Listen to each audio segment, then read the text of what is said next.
हुजूर को दफन करके लौटे, तदफीन से फारग हुए, कब्र मुबारक में उतारा, हुक्म पूरा किया। कहते हैं वापस आए तो जनाब अंस से सैयदा फातिमा कहने लगी, अंस तूने भी मेरे रसूल पे मिट्टी डाली है? अंस तेरी जुर्रत हो गई थी? फरमाते उस वक़्त फातिमा का पहला आंसू गिरा और फिर 6 महीने हुजूर के बाद हयात रही, मैंने उसके आंसू ही गिरते देखे। लोग सो जाते, वो हुजूर के रोज़े पे जाके बैठ जाती।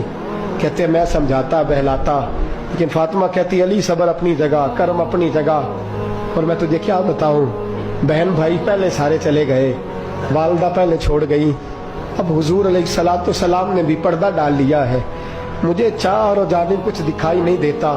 कहते 6वां महीना था हुजूर के विसाल को। एक दिन मुस्कुराती हुई फातिमा घर आई रोजे से रात को बच्चों के साथ, तो शेर खुदा कहने लगे, मैंने कहा फातिमा बड़े दिनों के बाद मुस्कुराते देखा, क्या बात है? तो कहने लगी अली आज मेरी आंख लग गई थी, मुझे हुजूर ख्वाब में मिले हैं, तो मुझे हुजूर ने कहा तू रोती क्यों है? तो मैंने कहा महबूबा मेरा दिल नहीं लगता।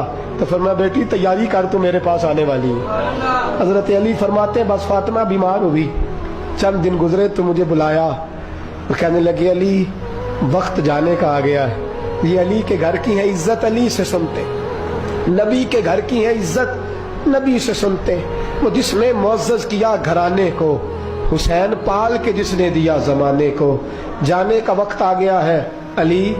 पहली बात तो यह है कि हुजूर की नवासी जनाब उमामा से शादी कर लेना, वो हुजूर को बड़ी प्यारी है। और दूसरी बात यह है कि मेरे हसन हुसैन इनका खास ख्याल रखना।